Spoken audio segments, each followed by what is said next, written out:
본격적으로 스케치업에 대해서 좀 알아봐야 될 텐데요.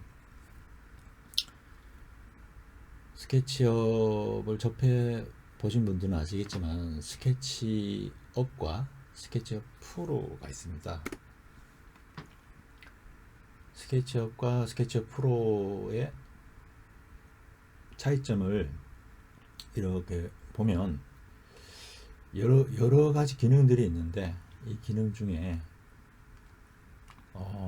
모델링 기능과 지도상의 모델링 기능, 이 두 가지만이 공통적으로 수행 가능한 것이고요. 나머지 기능들은 스케치업에서는 할 수가 없어요. 할 수가 없고 스케치업 프로에서는 가능합니다. 그래서 스케치업은 무료고요. 스케치업 프로는 유료로 형성이 되어 있습니다. 이 점 유의해서 만약에 새로 프로그램을 설치를 해야 된다 하시는 분들은 꼭 스케치업 프로를 구하셔서 설치하시기를 바랍니다.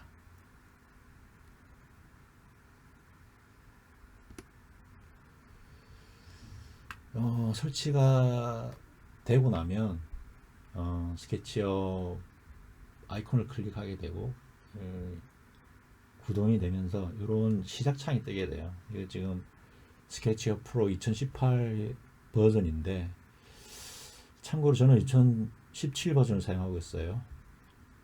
맥킨토시용이고요. 여러분들 중에 2020 버전을 사용하시는 분은 없을 거라고 봅니다. 2022 출시가 됐는데 아마도 2019가 최신 버전으로 여러분들이 사용하고 있지 않을까, 그렇게 파악이 되고요. 요런 창이 뜨면 이 템플릿을 선택하는 창도 있고요.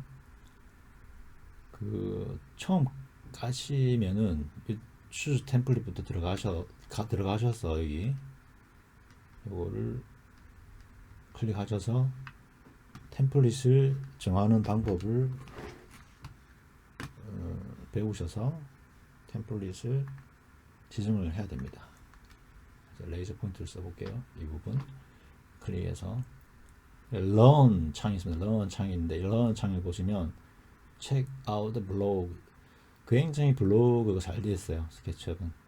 그러니까 이런 말 하면 좀 그렇지만 수업 시간에 배운 거는 되게 일부분만 배운다고 보시면 돼요.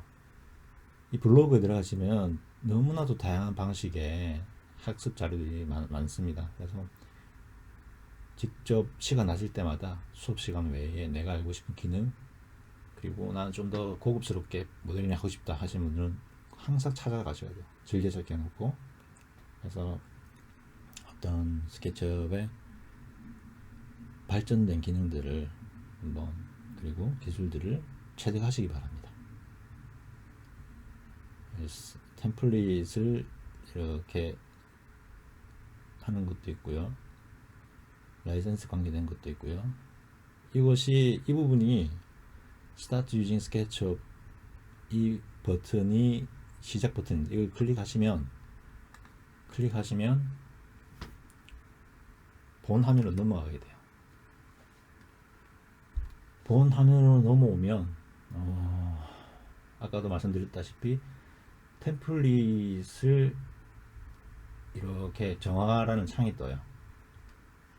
수동으로 가도 되고, 보통 처음 깔고 시작하게 되면 이게 이렇게 뜨게 됩니다. 그러면 스케치업의 모든 모델은 모델의 배경 및 측정 단위에 대해서 사전 정의된 설정이 있는 템플릿을 기반으로 합니다.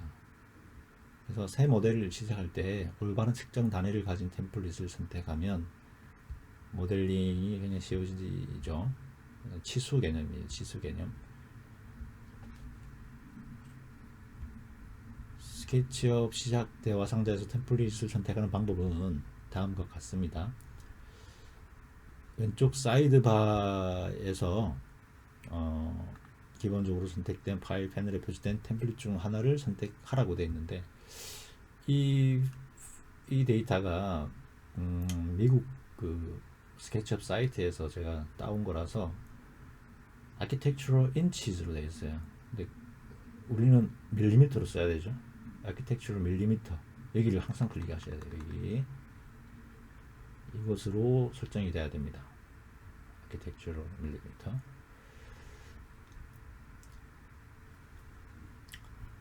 선택 사항으로 원하는 템플릿이 보이지 않으면 오른쪽 상단에서 추가 템플릿을 선택합니다 라고 되어 있어요.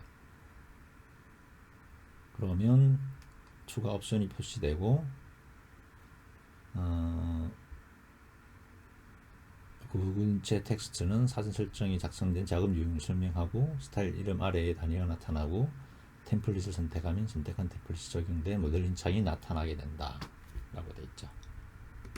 그래서 템플릿의 세팅에 맞춰서 이렇게 모델링 창이 만들어지게 됩니다. 이렇게 만들어진 모델링 창은 되게 심플합니다. 처음 대면하면 스케치업은 정말 인터페이스가 심플하구나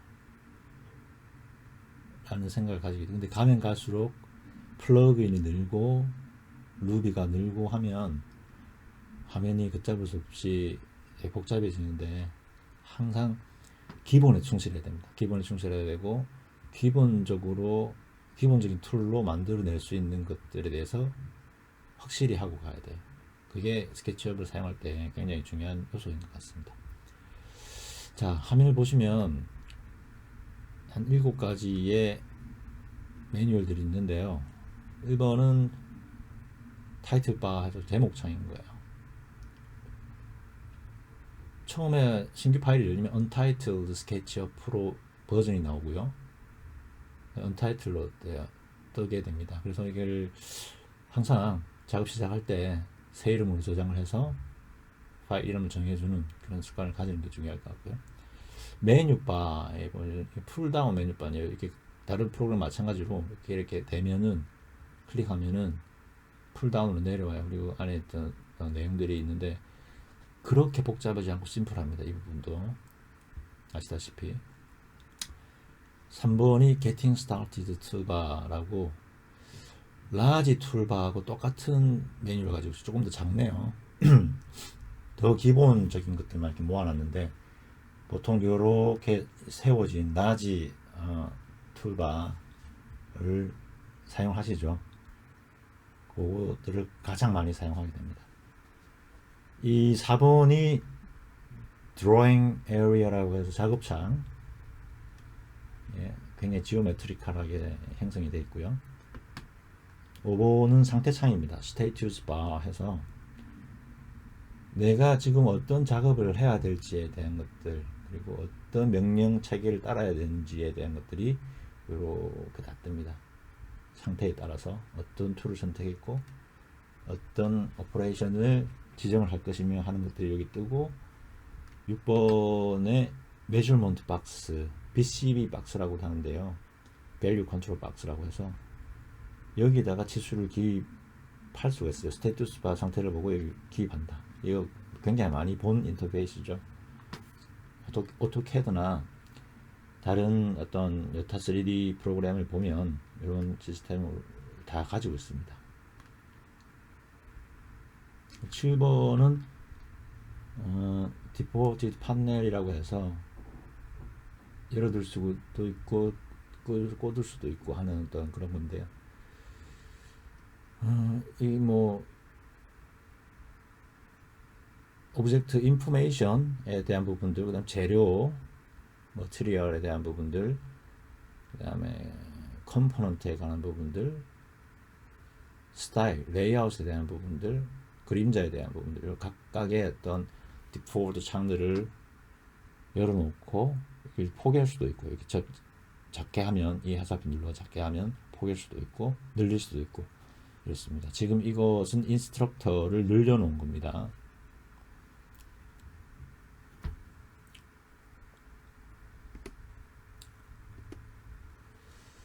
방금 말씀드린 인스트럭터에 대해서 한번 설명을 드려봐야 될 것 같아요. 스케치업을 사용할 때 인스트럭터와 상태 표시술은 각 도구 사용에 대한 팁을 제공해 주죠. 요 두 가지만 알아도 모델링을 혼자 스스로 할 수 있는데 크게 문제가 없습니다. 인스트럭터는 현재 선택된 도구를 사용하는 방법을 알려주고요. 여기에 표시된 인스트럭터를 켜려면 기본 풀다운 메뉴바에서 윈도우 인스트럭터 하면은 이런 디폴트 창이 하나 떠요. 인스트럭터가 제공하는 내용은 다음과 같죠.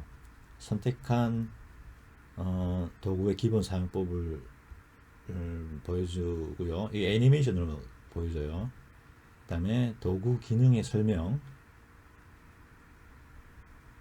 그 다음에 도구가 추가 기능을 수행할 수 있는 수정자 키 이런 거 컨트롤을 누르고 뭐 셀렉팅 툴을 선택하면 어떻게 된다, 시프트 누르고 어떻게 된다, 컨트롤 A 누르면 어떻게 된다, 이런 것들.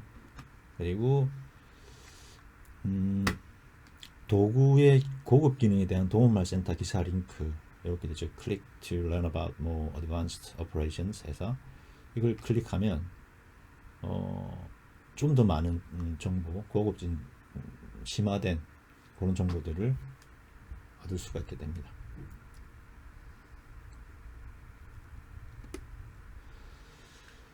그 다음 살펴봐야 될 게 Quick Reference Card라고 해서 우리말로 번역을 하면 이게 뭐가 될까요? 빠른 참조 카드? 이 정도? 예, 이 정도가 될 것 같은데, 이렇게 보시면 라지 툴바하고 어떤 기본 풀다운 메뉴에 나와 있는 명령어들, 그리고 어떻게 이것들이 움직이고 어떻게 오퍼레이션 되는지에 대한 것들이 좀 나열이 됐습니다. 심플하게. 그리고 마우스, 기본적으로 마우스가 어떻게 작동하는지에 대한 부분들이 설명이 되고 있습니다. 이렇게 보시면 뭐 중간 스크롤을 움직이면 줌인, 줌아웃이 되고, 클릭 앤 드래그 하게 되면 오빗 기능이 되는 거고, 뭐 시프트 클릭 드래그 하면 펜 기능이 되는 거고, 손바닥 툴려 그런 식의 설명이 되어 있고, 저희가 다음 차시에 살펴볼 것들은 요 부분들, 기본 라지 툴셋, 그 다음에 뭐 스탠다드 뷰, 그 다음에 시간이 된다면 다이나믹 컴포넌트까지 이렇게 살펴볼 겁니다.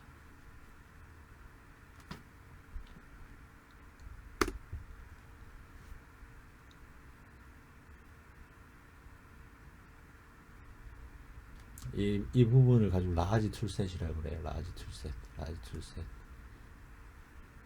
지금 이 부분은 여러분들 많이 사용하니까 아실 거예요. 근데 다이내믹 컴포넌트라든지 샌드박스에 대한 부분들은 조금 생소하실 수가 있어요.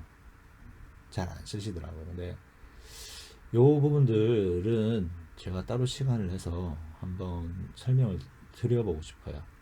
굉장히 유용할 수 있습니다. 이게 실무에서 사용하게 된다면 특히 다이내믹 컴포넌트 같은 경우는 굉장히 유용한 툴이 될 수 있어요. 그리고 효율적으로 모델링을 할 수 있게 됩니다.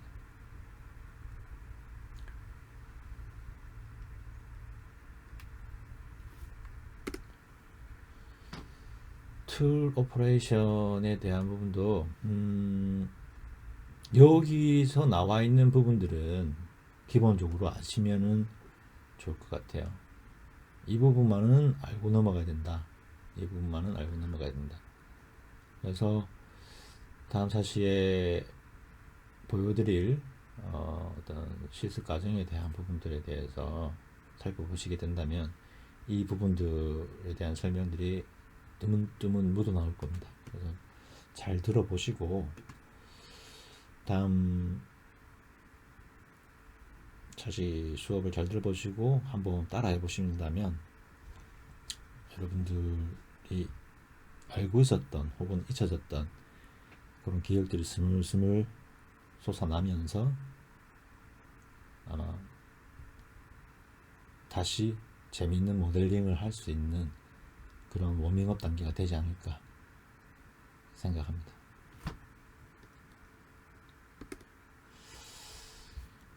그래서 이거는 지금 설명을 드려도 될 것 같아요. 작업을 우리가 했다. 그리고 마지막에 세이빙을 저장을 하고 다시 오프닝 하는 부분들에 대한 설명을 드리는 건데요. 다들 아실 거예요. 아시는 내용일 거예요. 기본적으로 저장을 하게 되면 다른 이름으로 저장을 하는 것이 원칙이고요. 위치는 도큐멘트에 저장이 됩니다. 스케치업은. 그래서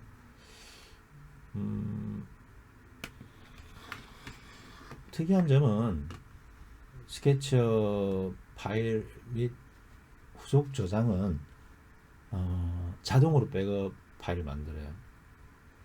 한 번씩 오류 뜰 때가 있습니다. 굉장히 무거운 헤비한 어떤 그런 작업을 했을 때 셧다운 되는 경우가 있는데요. 스케치업이 그럴 때 자동으로 백업이 되고 똑같은 위치에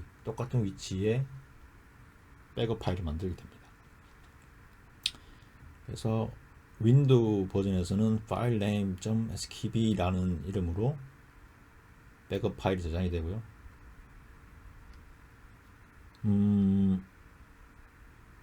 매cintosh에서는 filename 이게 뭐죠? 갈매기 표시인가? 요거 .skp라는 이름을 사용해서 원 파일과 동일한 폴더에 있게 됩니다. 자, 기본적인 어떤 가장 기본적인 어떤 사용 방법에 대해서 잠깐 말씀드렸고요. 디테일한 부분을 찾아간다라고 한다면 너무 많을 거예요. 지금 우리가 하는 과정이 이런 부분들 어느 정도 알고 진행하는 걸로 저는 그렇게 생각하고 있습니다. 제가 만나서 직접 얘기를 해야 되지만 여러분의 상태가 지금 어떤지를 모르기 때문에 되게 답답해요. 답답하고 거기에 맞춰서 지금 수업 준비를 하고 있는 거예요. 그래서 아마 다음 시간에 나오는 내용들도 저거나 다 아는 내용인데 라고 생각할지 모르지만 아마도 접하지 못하신 분들도 이 수업을 들을 거라는 예상을 할 수 있습니다. 그래서 아시는 분들이라도 한 번 더 심화 과정을 거친다 라는 생각으로 되뇌인다 라는 생각으로 본 수업을 들으셨으면 좋겠어요. 앞서 말씀드린 것처럼 수업 내용과 어떤 관련해서 궁금하신 점이 있으시면 따로 개인적으로 이렇게 말씀을 해주시면은 제가 친절하게 상담을 해드리겠습니다.